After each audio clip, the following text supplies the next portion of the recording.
What's going on, Tamers? It's your boy, a guy who's been having too much fun with BT10 to make videos, but that'll change this week, I promise. Anyway, today's video, we're going to be talking a little bit about the EX03 Tamer booster that's going to be coming out here in Japan at the end of July, at the end of next month, as the time of this video coming out, and at some point in the future in the EN version as well. Anyway, this set is named Dragon's Roar. It features Chaos Doraman, Giamon, Agumon, and Vmon on the actual booster packs, but they've started to release the actual cards for this upcoming set, so let's take a look at what those have been in the past week and talk a little bit about them and what they mean for the game going forward. So cards actually started to get revealed, I believe, the middle of last week, so while there's not a ton of cards that we're going to be going over, I think there's a lot to unpack based on the things that we did get. The first card that I want to talk about is the card that's actually on the cover of the booster pack. They released the info about this card, Chaos Doraman. So if you're a big fan of the Megidorumon, Machine, Cyborg type deck that got released in EX1 and EX2, then this card was going to be a little bit more support for that. So you can take a look here. I'll put them up somewhere around one of these sides. But on play or on Evo, you put 3 different level 5 Cyborgs in your sources, and then for each one you add, you de-digivolve one of your opponent's Digimon 1 level. And then on both turns, whenever he would be destroyed or sent back to the hand or the deck, you can remove 2 level 5 sources, and that just doesn't happen. It's very similar to Megidurumon's effect. You can evolve him off of a Megidorumon and basically keep the Megidurumon's effect as well. And now the Chaos Doraman also can fit well along with the other Chaos Doraman that got released right after Megidorumon came out originally. So now you've got a couple more options or flexibility for the deck as far as, you want to go aggressive and, just hard like wipe your opponent's board, or do you want to keep the Megidorumon effect, get a little bit of card draw, and keep moving forward. So alongside him, they released a red-black option called Hyper Mugen Cannon. I think it'll probably be called Hyper Infinity Cannon or something like that in English. It's hard to know what the translations are going to be. But if you have a level 6 machine type Digimon on the board, despite the fact that this card is a red-black option, you can ignore the color requirements and just play the option. So the effect of the card, basically you target one of your opponent's Digimon and then you de-digivolve it 3 levels. After that, if you can take a Cyborg from your hand or trash and then put it up under one of your level 6 machine type Digimon on the field, you can delete a 6,000 or lower DP Digimon after that. And then on security, you get the main effect, which is what I just went over. So yeah, good to see that they're going to be supporting Megidorumon. If you didn't grab the card on the first go around, or if you like the deck but never got to try it out, now is a good chance to start picking up those Megidorumon copies before they rise in price, as they're probably going to get a bit more expensive once you get more and more support from the rest of the set. Just theory crafting at this point, but I mean, if they release one card, then they're probably going to release a couple more. So later in the week, we actually got some really cool info on an archetype that I didn't really know existed in Digimon until I started looking at types, and that is the 4 Great Dragons type.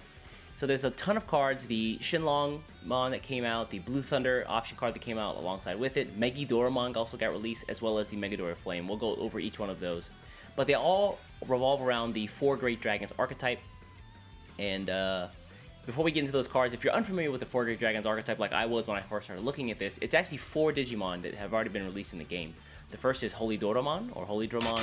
Second is Shenlongmon, you've probably seen before in those Blue Source Strip decks back in the day. The other one is Megidorumon, who saw play with the Dukemon and Chaos Dukemon decks and the Giamon decks that came out in the last EX series.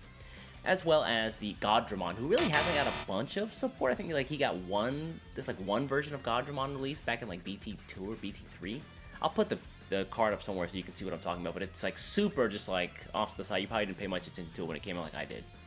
Anyway, let's get into the actual cards effects. So first up, it's going to be Shenlongmon, level 6 blue Digimon, and on play, level 6, you draw 2, and then if he was played using this option card that they haven't talked about yet called Trial of the Great Dragons, then you get memory +2.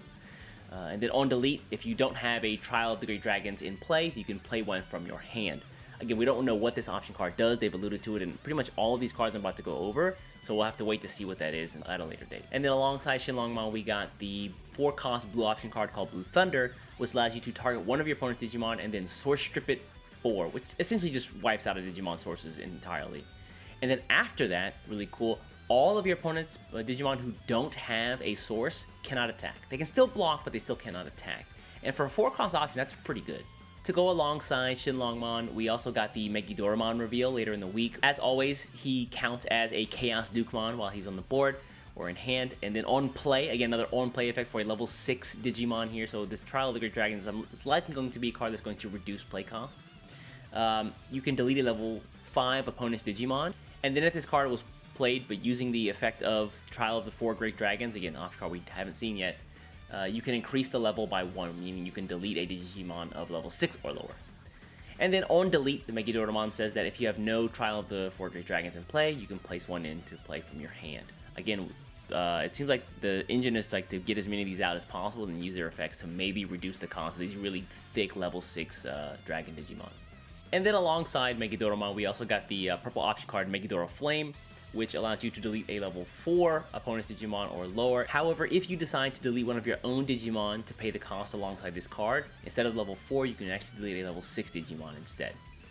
So pretty good removal. Again, purple doing purple things. You have to pay a cost. Usually one of your bodies on board to get a better effect. So nothing out of the ordinary here. So the last couple cards here, just kind of things that kind of shuffled out at the end of the week. First up going to be the Saber Doraman, level 5 black Digimon. Whenever you have a rested Tamer in play on both turns, he gets plus 2k.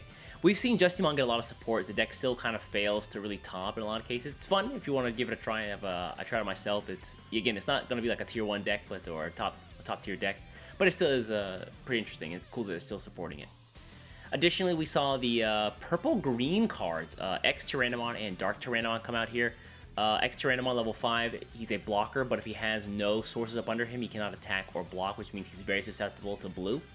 And then finally, we got the purple-green Dark Tyrannomon. No effect to speak of, but on Inheritance, he does have on delete, you can rest one of your opponent's Digimon.